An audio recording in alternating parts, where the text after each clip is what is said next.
Dana, Chris, Shawn, it's great to talk to you today. As we started thinking about planning Move's third quarterly for this year, we started thinking about recovery. And we really wanted to concentrate on how people can be proactive in their recovery because we know it's so important. We know there are all of these steps you can take to help speed and improve your recovery. So that's why I'm excited to talk to all of you today. We have Dana talking about the nutritional side of recovery. Chris is going to go through some of the things you can do physically to help improve your recovery. And then lastly, Shawn is going to talk about HMB, a supplement that can also help improve recovery. So with that, I'm going to hand it over to Dana. And Dana, let's start with you talking about the nutritional side of recovery.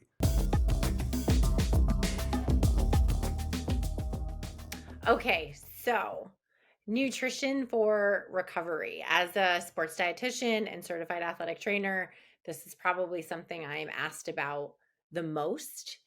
And, it's one of those things I think people think they understand recovery or they've heard the word recovery, but they might not really be able to define it when it really comes down to it. Like, what is recovery all about from a nutrition standpoint?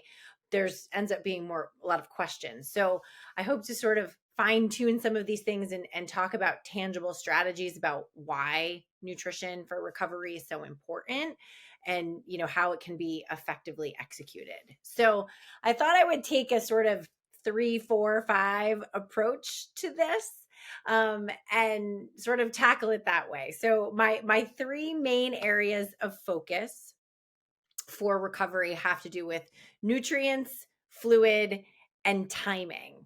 I sound like a broken record. I say it to all of my athletes. Sports nutrition is all about timing. So what you eat is important, but when you eat is just as important. And when it comes to recovery, it's absolutely paramount. So as far as our sort of top three, the nutrients, right? So there's certain nutrients that we are going to want to target, macronutrients and micronutrients that are going to help facilitate recovery. There's also just the overarching idea of making sure that you're getting enough calories to support all the physiological mechanisms that are happening in that sort of recovery area, that post-exercise phase, which can vary in timing quite significantly based on the type of exercise that you're doing.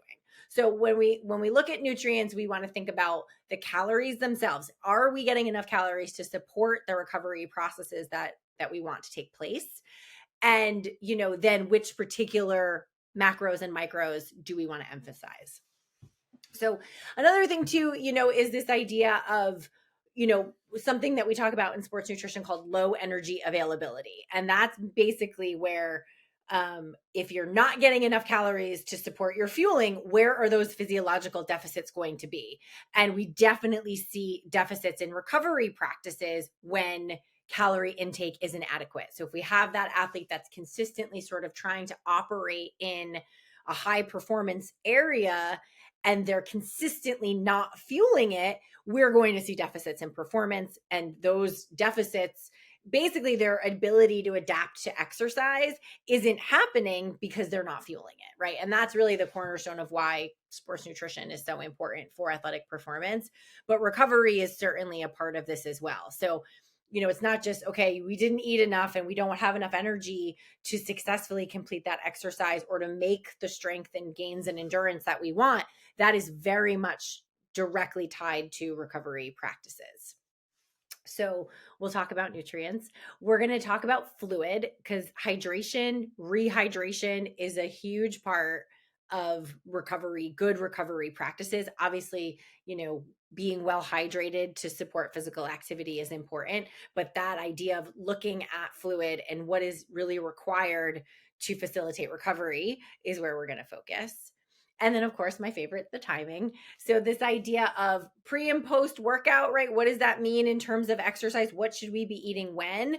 And then really what sort of daily habits in terms of timing? So the post exercise window, we're going to talk about quite a bit, but also looking at what are the other 20 something hours of the day around that exercise or post exercise until that next exercise bout occurs. what are those going to need to look like in terms of supporting good recovery practices? And then I will provide a little teaser about sleep, and then there's going to be more of that coming up. So something else just to think about, in terms of this need for nutrients to support exercise, and this sort of tie into that whole concept of low energy availability. It doesn't take very long to start to see deficits if you're constantly not prioritizing recovery. So, the idea, there is a good study that just came out, I thought has been pretty interesting, where they were looking at, this was in trained female athletes.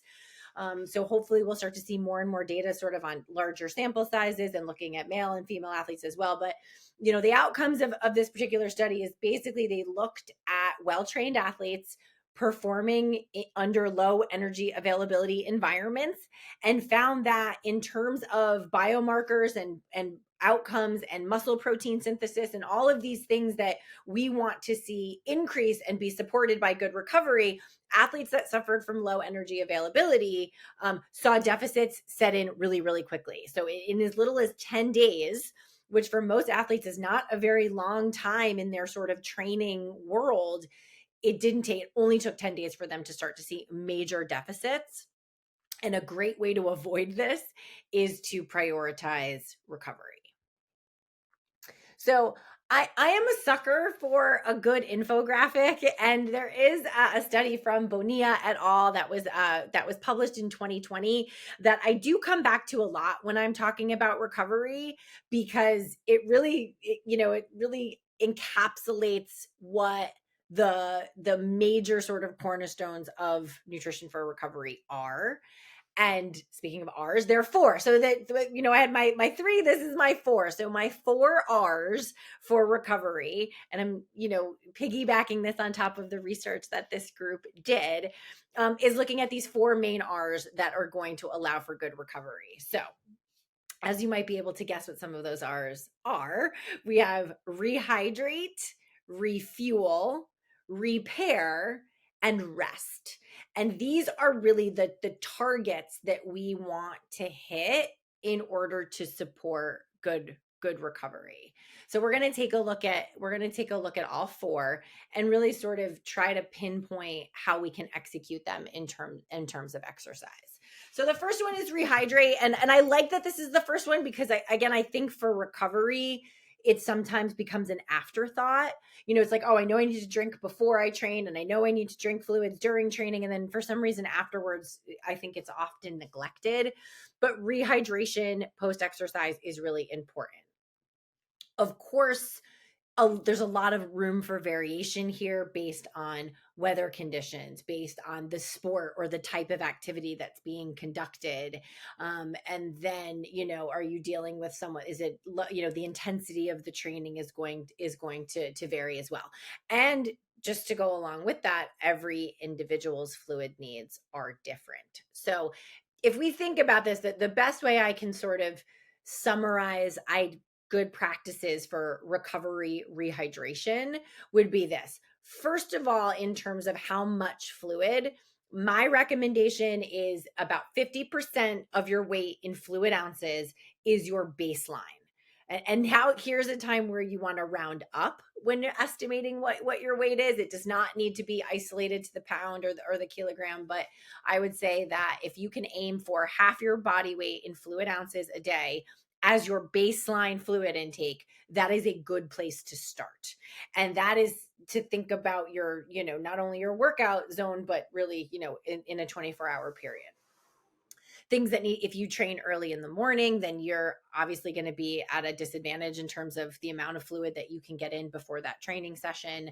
But that's where you need to think about, if we think about this in 24-hour blocks, if you're doing a good job day to day with meeting your fluid needs, then you hopefully won't see as great of a deficit even for morning training.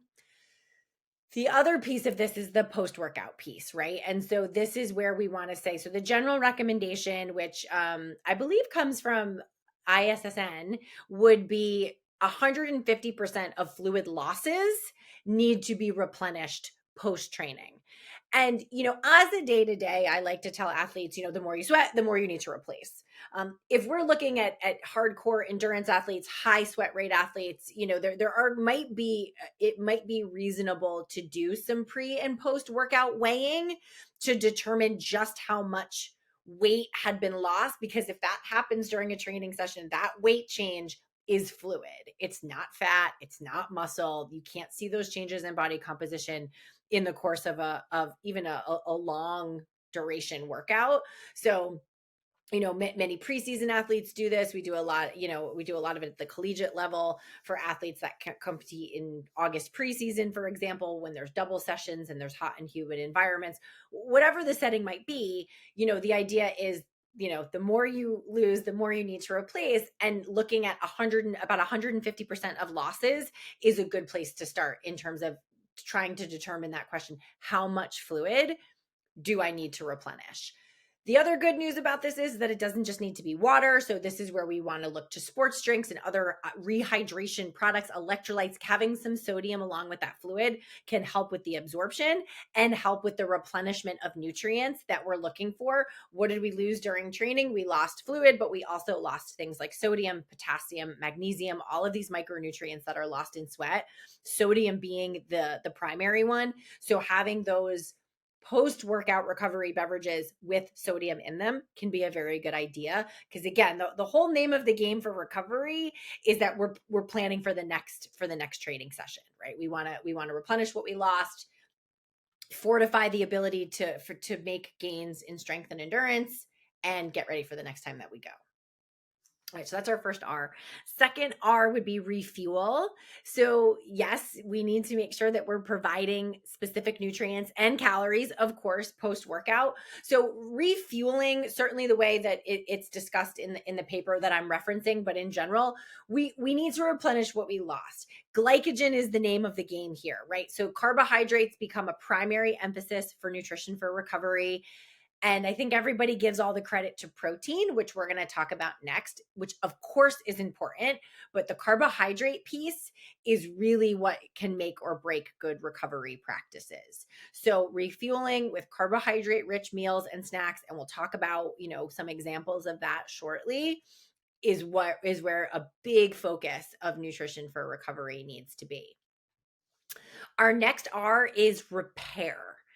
So here's where we're going to focus a little bit more on protein. I like to say this is where we're going to focus on protein and produce in the form of fruits and vegetables. But first, let's look at the idea of getting in some good protein post-workout. The idea is, as a normal function of exercise, muscle cells are damaged. Now, that's not the same thing as injured, right? So that would be a more extreme case of muscle damage. But as a normal function of exercise, we damage healthy muscle tissue. That damage is what allows muscles to grow. So we want that to happen, right? The extent of the damage can vary based on the duration of the exercise, the intensity of the exercise, the type of the exercise. But there's going to be some damage done to muscle fibers. And that is why the delivery of amino acids from protein-rich foods is so important post-workout. Now, the timing of this, you'll find data on either side of the coin. You'll find some data. Back in the day, sports dietitians used to just focus on eating recovery meals really quickly, always 30 minutes, 60 minutes. Some data has come out since that said maybe it doesn't need to be that fast. For me, I think you really need to apply it to what the athlete's lifestyle is like, what time of day they're training. For me, working mostly in collegiate athletics, I'm trying to emphasize that my athletes are eating very frequently throughout the day, usually every 3 hours, in order to meet their high caloric demands. So if I say, that recovery meal doesn't need to come within 30 to 60 minutes, I'm afraid that it's cutting into their next opportunity to eat. So regardless of data of looking at, is that the best time for, does protein need to come right away or not? In the big picture of things, for the athletes, for some athletes, it just makes more sense. So, and it's never going to be a bad thing to get that recovery meal or snack to come in really quickly. So we'll talk about what that might look like in a minute. So delivery of protein, the amount is going to vary significantly based on the type of athlete that we're talking about. But I would say if I had to give it an average, somewhere between 30 to 40 grams of protein is plenty. High quality protein, all essential amino acids present, will check all of those boxes that we're looking for to help repair that muscle damage. And then the other piece is the produce piece. So there's going to be more inflammation post exercise. Again, that's sort of a given. So delivery of antioxidant rich fruits and vegetables, doesn't matter, any kind, any shape, any form that you like, is also a good idea to be part of that recovery meal. And like I said, we'll look at some examples, in a couple of minutes. But the last sort of piece of the R's is rest. Okay. And so, we're going to have an amazing expert talk a little bit more about sleep coming up. But, as a little bit of a teaser to that, there's a couple of things to think about. One is, the quality of the sleep and the quantity of sleep, to how that can help facilitate recovery. But the idea of getting in a bedtime snack, for example, a high protein balanced snack, not right before bed, but maybe about an hour or so before bed, can be very beneficial to help with the muscle recovery that's going to be happening while you're sleeping. So more of that to come, but definitely something that we need to think about when we're looking at our 4 R's for recovery. So, to sort of bring the food piece into this, because I think that's an important part. Like, we can talk about protein and carbohydrates and macros all day, but I feel like putting that in terms of tangible food is really important for people to try to understand, to try to execute it. Recovery. So again, if we're saying let's eat protein, carbs, produce, pretty close to when training is over. So again, that 30 to 60 minutes is sort of general mantra that I try to instill in my athletes.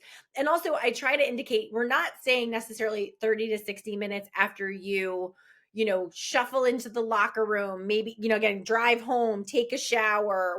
It's 30 to 60 minutes after you stop moving, which can go by very, very quickly. So, then the question becomes, what time of day are you training? Are you better served by having a recovery meal or a recovery snack?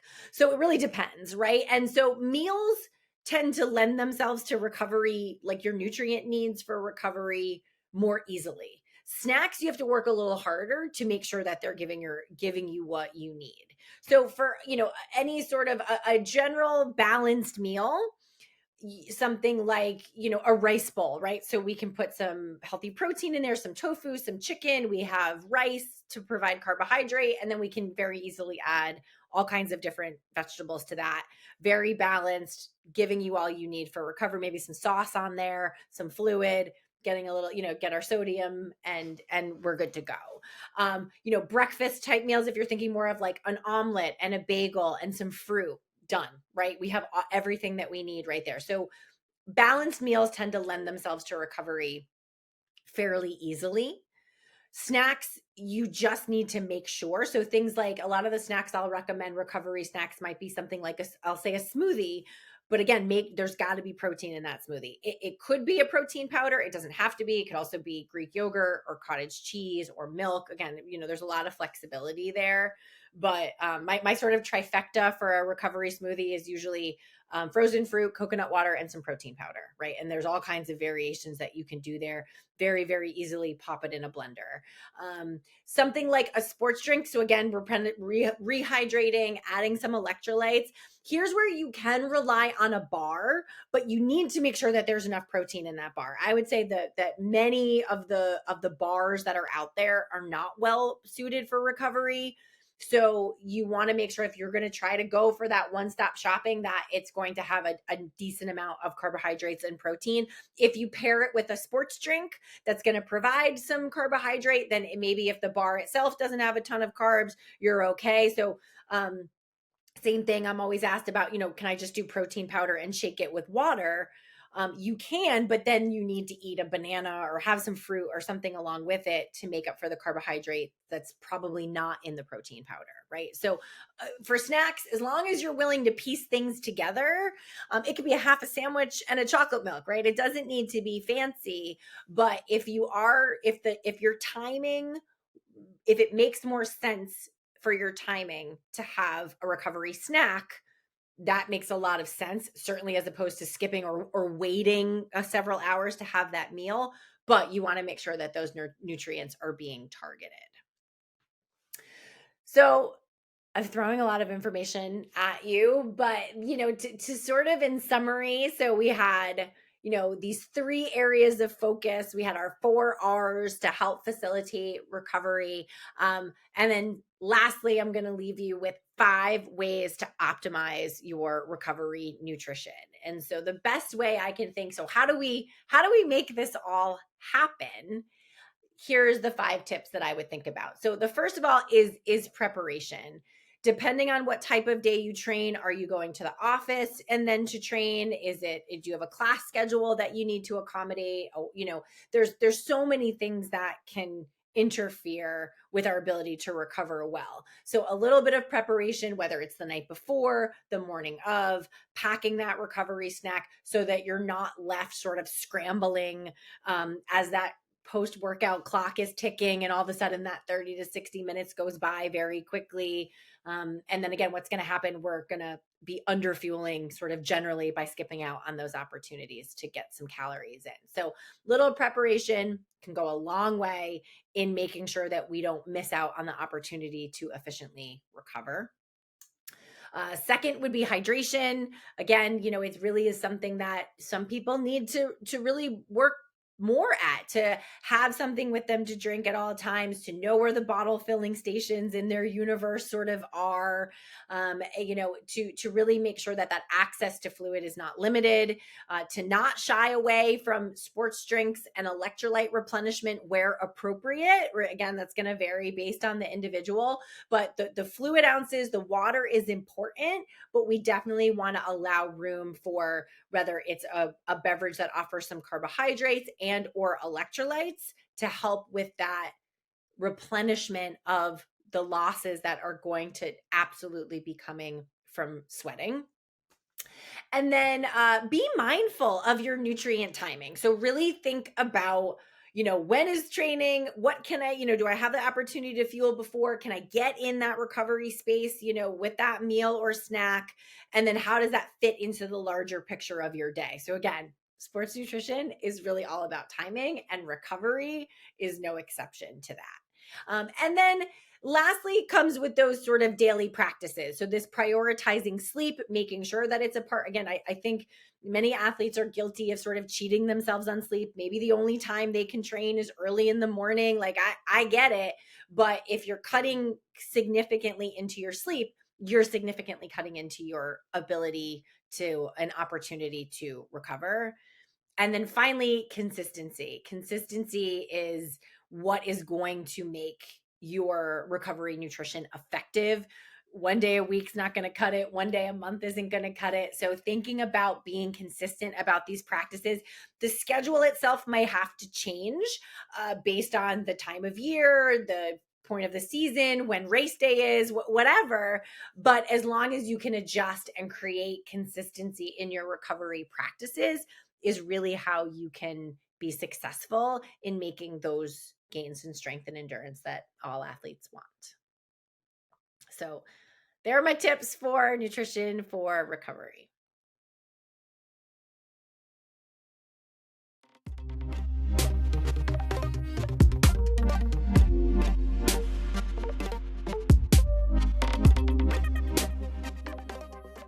All right, so you certainly just heard a lot of great information about recovery through nutrition and what we can do to make sure that we're taking care of our bodies. But there's also other pieces of recovery that are certainly important that we can share information for our athletes, for the people we're working with, and just for the everyday person. And first and foremost, that is sleep, right? If we're not sleeping properly, if we're not resting properly, we're not going to be able to recover properly. And I have some data here up on the slides that I'll just kind of talk through loosely, but then also give some more strategies for what we then can do with this information, right? We know sleep is important. Here are some data to show that for athletes specifically, but then how do we apply this information when we're talking to our clients, to our patients, and so on. So as you see here, here's just a few studies, and really there are, hundreds, if not thousands of studies on the importance of sleep for recovery, among other things. here's some interesting studies specifically around athletes. And this is a study done at Stanford where they actually studied men's basketball players who extended their sleep to 10 hours a night.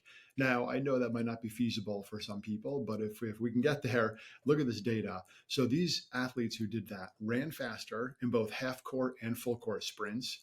Their shooting improved by at least 9% for free throws and 3-point shots, which is really impressive, especially at that high level athlete. And it wasn't just basketball players. So if you don't work with basketball players, that's okay, right? This is also shown in other athletes as well. So you can see here female and male swimmers. They found faster reaction times off the block. Their turn times were improved and their sprint times were improved when they increased their sleep as well. And they're looking at that higher level of sleep at 9-10 hours, as I just talked about in that Stanford study. And then lastly, another athlete group of athletes that was considered was tennis players.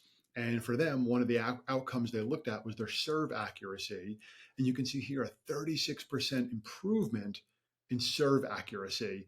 Now, as a tennis player, if I can get to a 36 improvement in my serve accuracy, I would be well off to a better game than I have now. But this is all from just sleep, right? And improving the sleep, the quantity and quality of sleep. Now, the question becomes, okay, we know sleep's important. What do we do about that? And how do we improve the quality of our sleep with ourselves, with our patients, our clients, and so on? Well, there's a lot of factors we can consider. Now, of course, I'm not a sleep physician. So, when we start to think about this and starting to educate our patients and our clients, we need to consider if there are extraneous things that we can't necessarily control that might be, need to refer out to a sleep physician who can better help them. But I always like to start with, let's look at the things we can control, our sleep hygiene. What do I mean by that? Well, there's a number of factors we can consider for sleep hygiene. One is the temperature of the room. And I'm going to expand on each of these, but I'm going to go through them really quickly. So one, the temperature of the room makes a big difference. Two, the darkness or the light in the room can make a big difference. Three, looking at the sound in the room. So those are three big ones. Two others that play a big role are the caffeine consumed throughout the day and also alcohol consumption. Now, there's a number of other factors that we can talk about when we think about sleep hygiene, but those are five big ones, especially with a lot of the people I work with. Very, very common among the athletes, among the individuals I talk to all the time. Let's start with the temperature of the room first as one sleep hygiene tip that's pretty easy to control. Now, the ideal sleep temperature for most people, what they say is around 62 to 68 degrees. Now, depending where you live, that could be a time fall has started now. It could be a time that cooler temperatures. You could open your windows potentially, but for some, in the warmer months, maybe turn your air conditioning down a little bit. There's also tools that you can use that actually cool your mattress down or cool the mattress, the top down to help you cool down a little bit. But cooler temperatures do seem to improve the quantity and the quality of sleep when we're starting to look at how do we educate individuals, how do we inform individuals. So that's maybe step one. Also need to look at the darkness in the room or the light in the room. And they say that if you can see your hand in front of your face, it's too light. Now, you might think, okay, well, I close my blinds at night or I close my windows at night, but what other lights might be in your room, right? If you travel a good deal, like some of the athletes I work with are traveling constantly on the road all over the place. So maybe in the hotel room, there's maybe a smoke alarm that they weren't thinking of. Or in your house, maybe if you have a house alarm and that could be in your bedroom, or maybe a clock that's lit up. Could also be, affecting the light in your room. There could be a number of other things as well. Maybe a device like a phone, or sometimes people like to sleep with TVs on. All of those factors, among others, can certainly impact the light in the room. So what can you do about that? Well, number one, one simple strategy that a lot of people do like is wearing a sleep mask. And that means you don't have to change anything else around your environment, but it does at least block out the light within your room itself. So that's one factor that could play a role. Now, another way, if you don't like to sleep with those, I personally don't find them comfortable, even though a lot of people do, start to look at your environment and see what you can control. For example, when I travel, very often I'll look at the curtains in the hotel room and I'll actually use clothes hangers to the pants hangers to actually keep the curtains closed. So they shut tight next to each other. Um, I've actually traveled with electrical tape as well. I have black electrical tape to put it over the light on the smoke alarm or the TV in the hotel room. Even if the TV isn't on, sometimes the light is, or a light behind it. So you need to start to just look at your environment around you and see what you can control. So those are two big ones. Again, trying to get a little bit darker, of course, making sure it's safe. If you're in an unknown environment, you want to make sure that it's safe where you are. Then if you need to get up to go to the bathroom or what have you. But again, controlling that that light is certainly important as well. Another piece of the puzzle that I mentioned is noise. Noise in your room. Now, they do say that you get accustomed to whatever environment you're in. So, for example, if you live in a big city like New York or Miami or LA or something, there's going to be a lot more ambient noise than there would be if you're out in the suburbs somewhere. So, one, you do seem to get used to that noise. Obviously, if there's things like ambulances coming by or fire trucks, that those are not happening all the time, but those certainly could wake you. But trying to keep that noise constant. So that might mean for you, if you do travel, can you put some maybe white noise machine on your phone, an app on your phone to maybe at least blur out some of the noise or get rid of some of that noise if you're in a hotel, for example. I was recently traveling and, in the middle of the night, there were some people walking in and out of their rooms and down the hallways, and I could hear that. So something like a white noise machine maybe could have helped a situation like that. But trying to keep that noise constant to, again, increase the quality or quantity of your sleep. Now, two more pieces to the sleep hygiene puzzle that I mentioned earlier, and I'm going to cover another that I forgot to mention. But the first two were caffeine and alcohol. Now, caffeine is certainly a stimulant, and it's actually the most widely used drug in the world. So if you do use caffeine, drink it through coffee or tea or chocolate or energy drinks or any of the above, all of the above maybe, most guidelines suggest cutting off caffeine around 12 p.m. In the afternoon. Some suggest maybe a little bit later, but caffeine sits in your body and stays in your body. It's called the half-life of caffeine, meaning half the dose of caffeine is still in your system about 6 to 8 hours after you consume it, depending on you. Some people metabolize it faster, some maybe a little bit more slowly. But what that means is that when you go to bed, if you had caffeine later in the afternoon, an energy drink before an evening workout, for example. And I just talked to someone who did just that. He would use a pre-workout before his evening exercise routine. And he said he was having trouble sleeping. So we started to kind of figure out what was going on. And the energy drink, the pre-workout drink he used had about 250 milligrams of caffeine, which is equivalent to about 2.5 cups of coffee. So ideally, cutting off that caffeine earlier in the day can help. And then speaking of liquids, the last piece in terms of very easy things to control is alcohol. So alcohol, just like caffeine, can affect you when you sleep. And in fact, it takes a good amount of time for your alcohol to actually kind of metabolize out of your system. And when it does, you will wake up. And you might have to wake up to go to the bathroom, which certainly interrupts your sleep. Or simply your brain essentially might wake up even if you physically don't. So typically what's suggested is kind of last call for alcohol, a couple hours before bedtime in an ideal situation. Now, I know this may not be the case all the time, but we need to start to think of how do we need to show up the next day. A lot of the athletes I work with might have 6 a.m. workouts, maybe before, if it's a collegiate athlete, maybe before class. So if you're having alcohol the night before, and then you're trying to get up at 5:30 in the morning to get to practice or training, that's going to impact the quality of your sleep throughout the evening. Okay. Then the last piece of the puzzle that I didn't touch on is electronics. And if you have a device, again, phone, iPad, TV, whatever, the recommendation is ideally cutting it off about 60 minutes before bedtime. Now, that might not seem reasonable or feasible, but kind of think where you are now. And if you go right to bed and you're pretty much phone in your face until you fall asleep and it falls on your chest, then maybe can you give a little 15-minute cushion before you go to bed? Just a little bit of a buffer, because that blue light that's emitted from your device, again, gets into your body, affects your production and release of something called melatonin, which is a sleep hormone, and that can delay the quality of your sleep and push the quality of your sleep kind of later in the evening. So you wake up maybe feeling groggy, and it could be as simple as you're staring at a device into the wee hours of the morning and not allowing you to get a quality sleep as well. So there are a number of factors that play a role. But again, why is that all important? Well, they play a huge role in our overall recovery, among many, many other things. But sleep needs to be a priority and really a foundation. Now, it's not just sleep, though. There's other factors. Once we get out of that, and again, sleep is really kind of that foundation, like I said, but there's other pieces that people are really starting to talk about and think about when we talk about recovery. And one that has become super popular the last few years is cold water immersion. And there's a lot of great influencers sharing information about this and their routines and so on.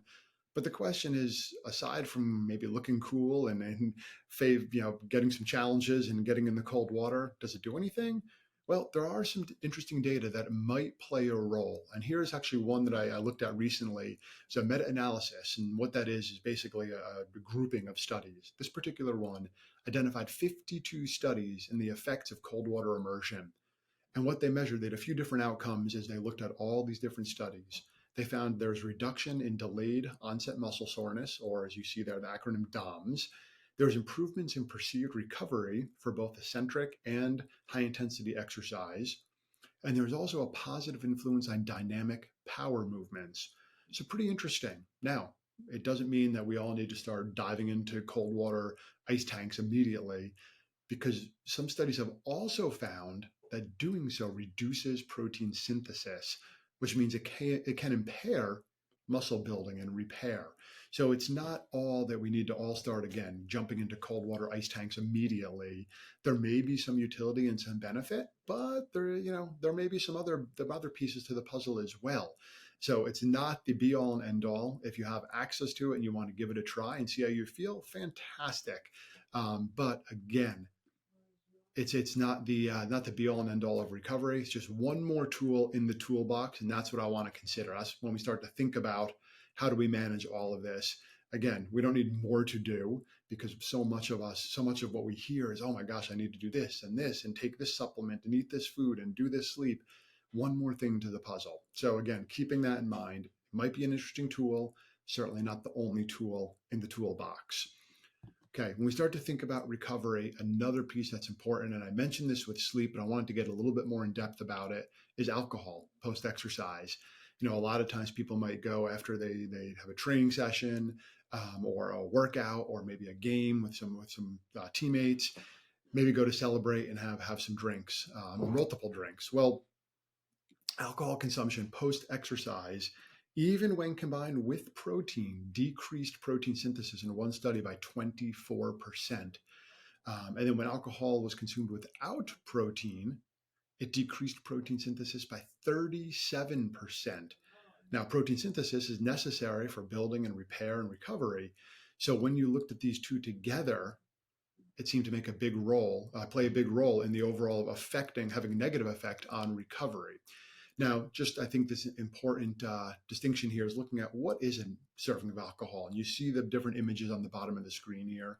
A 12-ounce beer, that's a 5% ABV. And that's an important distinction because so many are sometimes 7, 8, 9, even 10% ABV, which is essentially double that amount. So that would be like 2 drinks in one. Or hard seltzers are certainly popular. Those can be, again, on average about 7% alcohol. 5 ounces of wine, or 1.5 ounces of some kind of spirit, bourbon, vodka, etc. So again, just putting things into perspective when we're starting to think of overall recovery.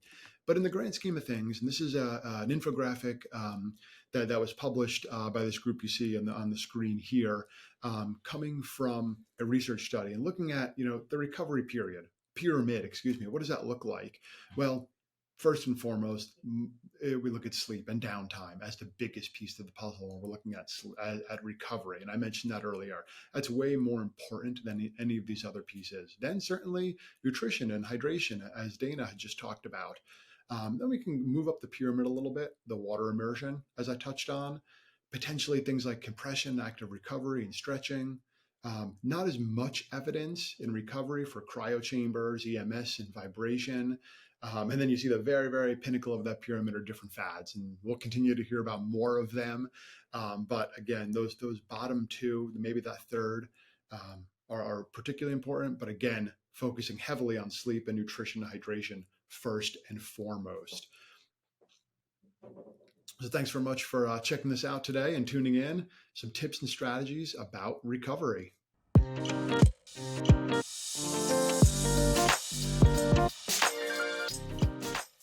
So today we're talking about nutrition and its role it can play in recovery, and as well as minimizing muscle damage, which is really the critical component here. If we're wanting to recover quicker, we want to make sure that we do all we can to minimize muscle damage, and ultimately, whatever muscle damage is there, recover quicker from that. So with that, I want to talk about one nutritional intervention that's been shown repeatedly in the research studies that can increase not only the recovery process or improve the recovery process, but it can also minimize the muscle damage, which again, if you have less damage, you have less you have to recover from. And that ingredient's HMB. HMB is an initialism for beta hydroxy beta methylbutyrate. It's an active metabolite of the amino acid leucine, which is one of the branch chain amino acids. There's numerous studies, well over 50 human clinical studies, numerous reviews, meta-analyses, all kind of pointing the same kind of research and validation of its efficacy. So the first thing we typically want to look at, and we talk about a nutritional intervention, is how does that ingredient work? I about said product, but in this case, how does an ingredient work? And that's your mechanism of action. With HMB, it's relatively unique in the fact that it does two things.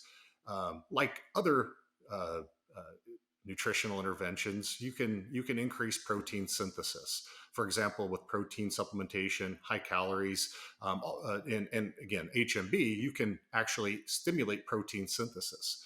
But only HMB of those items I've noted can actually minimize protein breakdown. It's that balance between protein synthesis and breakdown of protein that, in essence, builds your net protein or net muscle. And with that, we would have to remember, so many times we think, if I just ingest more protein, consume more protein, I can get that benefit. And reality is that protein simply delivers the building blocks. Yes, there's data to support that if you are not taking enough protein and all of a sudden you start consuming adequate amounts or even excess protein, you'll increase synthesis. But we have to remember that protein is the building block. So it's delivering those amino acids, and we need to turn on that machinery. Besides just protein synthesis, we have to minimize protein breakdown. One other question that I typically get when it comes to looking at HMB or beta hydroxy beta methylbutyrate, knowing that it's a downstream metabolite, I often get asked, well, can I just take more leucine or take proteins that are rich in leucine? To kind of put it in perspective, only about 5% of our leucine is converted to HMB. So you'd have to take in about 60 grams of leucine or 600 grams of a protein rich in leucine to get the dose of HMB that's been shown in literature to actually improve recovery, improve strength, improve muscle mass. And that dose, again, is 3 grams of HMB a day. Divided up between 2 to 3 servings is optimal. From a standpoint of the benefits of HMB, besides what we're talking about today on reducing muscle damage and soreness and improving recovery, as I just mentioned, we see improvements in muscle mass and strength.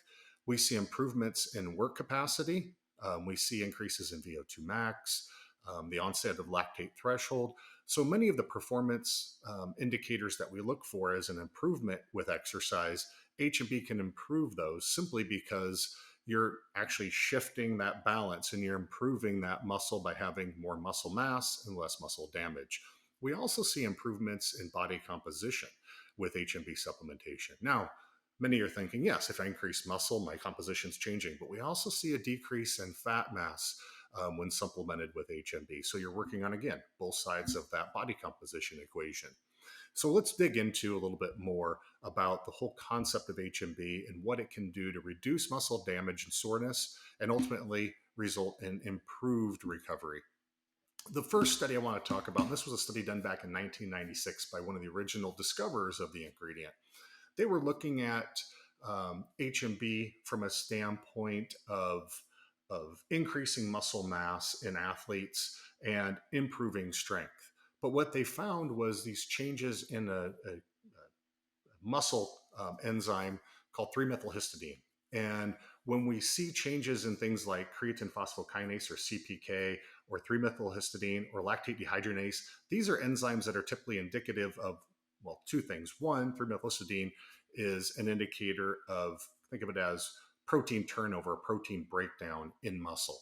When we see large amounts of 3-methylhistidine appear, we know that muscle is being broken down. With HMB supplementation, we see a reduction. And specifically, when an individual's training, especially resistance training or things like downhill running, something that induces a lot of muscle damage and soreness, we see that 3-methylhistidine go up, especially when someone's starting a new program.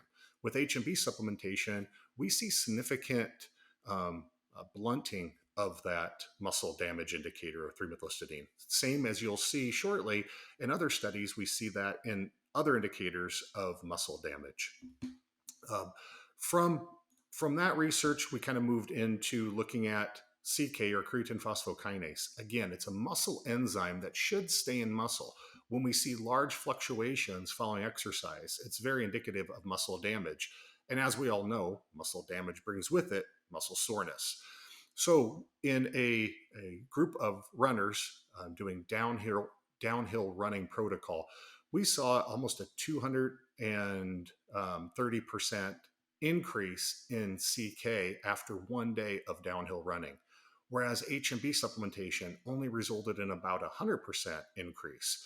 And quickly, the HMB supplemented subjects returned back at day 2, 3, and 4 closer to a normal background level of CK in the blood, whereas even at day 4 in the downhill running group taking the placebo, they did experience still indications of muscle damage still present. Moving into that same kind of model, but now rather than looking at runners, we're looking at resistance training individuals. And what we observed in 40 male subjects about college age during a resistance training program, at week 2, there was over a 400% increase in that CK. Again, that indicator of muscle damage. But remarkably, there was practically no change in muscle damage in the HMB supplemented group. So again, the placebo subjects that were performing 3 days per week resistance training had a 4-fold increase in their CK. Again, no change in the individuals taking HMB. This clearly is indicative of that protective effect of HMB on muscle damage. So if we look at it from a standpoint of less muscle damage occurs, then obviously we have a shorter window for recovery. And that's really what we see in a study by Summerson and colleagues looking at HMB relative to creatine kinase or creatine phosphokinase appearance in the blood. There was, with HMB supplementation, very, very little change. But with the exercise protocol, we saw a significant increase at 1 hour, 24 hour, 1 hour, 24 hour, and 48 hours post-exercise. And what's really interesting about this is that this study also looked at percent change in 1 repetition maximums. So even after 1 hour, 24 hours, 48 hours, and 72 hours, the individuals were still losing strength in the placebo group, whereas the HMB group actually, although they lost at 1 hour, that strength, because of the acute effect of exercise, they returned back to closer to normal at 24 hours, and then we're back to normal at 48 hours and 72 hours. Where again, at 72 hours, the placebo group was still trying to come back to that normal kind of starting point of their strength. Relative to delayed onset muscle soreness, although the scale is small, we see that HMB, in a significant manner, HMB reduced the perception of delayed onset muscle soreness, or DOMS, on a scale used at 24 hours, there was a reduction in that experience of delayed onset muscle soreness with HMB supplementation versus the placebo. So again, looking at this from a standpoint of HMB, if you're minimizing the muscle damage, you have the chance to maintain strength again at 1 hour versus 24 hours versus 48 hours. And then again, that perception of pain that's experienced with muscle damage is minimized. Obviously, the athlete or the exercising individual can get back to normal activity faster with little or no consequence in terms of delaying their next training cycle or next training day. Now, the next study I want to point out is there was a study looking at HMB relative to post muscle damaging exercise from a standpoint, again, of very intense training. These were novice trainers. These were experienced trainers, and they were in a situation where either they received the HMB or a placebo. Now, again, at the front end of the study or prior to this one bout of intense exercise, both the placebo and the HMB group had roughly about the same background of creatine kinase appearance, which you should always see some in the blood. But immediately after exercise, there was a significant increase in the placebo group, whereas the HMB, although it increased, it wasn't nearly the magnitude, almost 50% less than the placebo group. Now, what's interesting is when you look at the individuals from a pre-post intense exercise bout on their perceived recovery scale. So in other words, subjects after, or before exercise, you should be close to 10. You really should be recovered, ready to go. But immediately after exercise, you typically don't feel like doing that activity again right away. So with HMB, we saw a blunting of that loss or that change. So in other words, the HMB supplemented individuals had a greater perception of recovery post-exercise than the placebo did. Again, these are, there's a period of time I should define post. This is 48 hours post-exercise.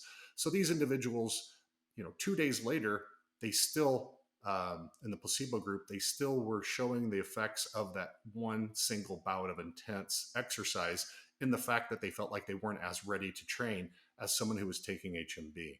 So taking this all as kind of together, again, if we're causing less muscle damage and our perception of recovery is better and our perception of soreness is reduced, again, we can train more often with greater recovery and less muscle damage. The ultimate result are greater benefits because you have more stimulus to get the outcome you're looking for. And then finally, here's a study that's really looking at the effects of HMB in terms of recovery on work capacity relative to exercise-induced damage. So we think of it as a single bout of intense exercise, typically shortly thereafter at 24 hours, 48 hours, and 72 hours. Again, the total work capacity. So not just our absolute strength like the previous study where we're looking at a 1 RM, but here it's the total work capacity of the subject. Even at 72 hours after an intense bout of activity that causes or induces muscle damage, we see those benefits those damaging effects even at 72 hours in the placebo group. Where interestingly, immediately post, yes, there's still a indication of muscle damage by reduced work capacity. But interestingly, HMB at 24 hours, we saw a return back to the full working capacity or work capacity capability of that subject at 24, 48, and 72 hours. So if we think of that as somebody who, we go to the two extreme sides of the spectrum, a high-end elite athlete who has to train as much as possible, but recover to optimize their performance, they can return back at 24 hours by using a product that contains HMB in terms of the recovery element of their work capacity after that single bout. But an individual who's not using HMB, as this study would suggest, at 24, 48, 72 hours, at 3 days, you're still showing signs of reduced work capacity capabilities of that individual. So think about their ability to train sooner. Now, on the other side of the spectrum, looking at this from a standpoint of just the everyday person who wants to stay fit, live an active lifestyle. Even that experience, obviously there's moments in training where they're going to experience times when maybe they're doing a little bit more because of pushing themselves to the next level, or they've just recently decided to fluctuate their program a little bit, so it's a little bit more intense. Even then, one of the biggest reasons why people stop training is because they don't like the pain or that feeling or that exercise hangover 3, 4, 5 days later.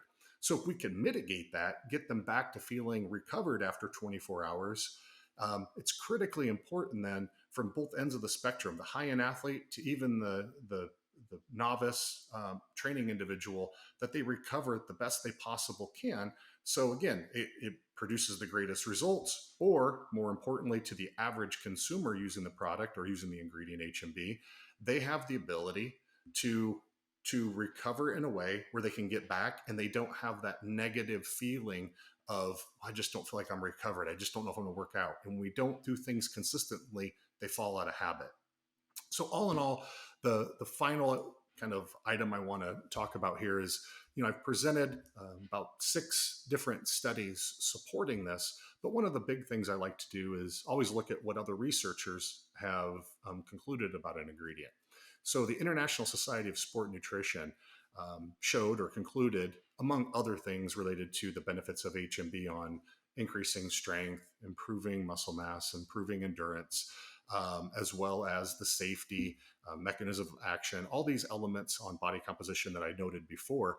One of their main conclusions was HMB can enhance recovery by attenuating that exercise-induced damage. So just to review, HMB, beta-hydroxybutyrate, is a downstream metabolite of leucine. And at 3 grams per day, the evidence suggests that it will minimize muscle damage and improve recovery.